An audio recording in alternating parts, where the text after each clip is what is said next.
Sometimes venture firms invest in a company through more than one funds. This is called cross-fund investing. The big question is, how does it affect the entrepreneur? What circumstances create cross-funding situations? So let's assume we have Foundry Group Fund 1. $225 million fund, we invest in 28 companies. One of these companies, for whatever reason, needs more money than we think it might. We look at our reserves and we go, we don't have enough reserves.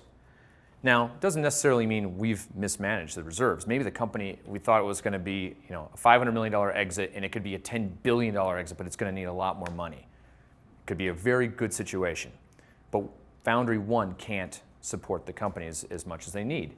It would be possible for Foundry 2 to say, well, you know what? We got the relationship, we know the entrepreneur, we'll invest in this company. And that's called a cross-fund investment. Now, it sounds all fine and dandy, but it's actually kind of a dangerous situation for the company and for the venture capitalists themselves. One, each fund has a set of different investors. The LP base doesn't match between Fund 1 and Fund 2. Two, the funds are in completely different life cycles, right? One's in a late stage fund because it's been going for a while and is getting near the end. The second fund is beginning. You could have different partners in the different Foundry funds. We don't, but I'm just using this as an example. You could have Fund 1 could be in massive trouble, for instance, even though this company is doing great. Fund 2 could be great. Maybe Fund 2 is propping up Fund 1, because as Brad said earlier, you can have a crummy Fund 1 and still survive, but you can't have a crummy multiple funds. Well, Fund 2 could be propping up a Fund 1 investment so it doesn't go bankrupt, so that they could raise another fund, Fund 3. There's a whole bunch of weird dynamics that can happen. For that reason, we don't like cross-funding. We think it hurts the fiduciary duty brain of ours as venture capitalists. But as far as entrepreneurs, while we may look like the same human being, it might be Jason on your board. If I'm investing from two different funds that have very different dynamics, you could be getting actually two completely different shareholders, which will have two separate interests in your company. So I can see why this might be a bad idea. Are there ever restrictions from your investors on being able to do this?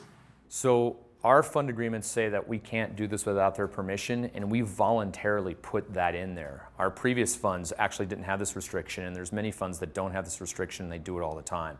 I tend to think it's pretty dangerous. When it comes to the entrepreneur, so you say you could have sort of two different incentives, even though they're the same person and in the same firm, you have two sets of incentives that show up. How would this matter to the entrepreneur? Well, imagine if you had, let's look at a different scenario. We'll look at the bad one. We'll say we've got VC, which has 3 funds. First fund was a home run. Awesome. They raised Fund 2. It's a total dog. They want to raise Fund 3, and their investors are going, I don't know, what's Fund 2 worth? So they do a cross-fund investment between Fund 2 and Fund 3. So Fund 3 props up the Fund 2 company. Now, because of some of this turmoil and bad performance of Fund 2, there's been some partner changeovers. So Fund 3 that they're getting ready to raise, which they've already formed, actually has a different partner set, or that they've raised has a different partner set than Fund 2. And the Fund 2 partners decide, you know what, we're done with this company. Fund 3 are like, no, we want this company to continue. I've actually seen funds which have fights between, what looks like one firm, between different funds from partners about what to do about a particular company. And of course, it all blows back on the entrepreneur.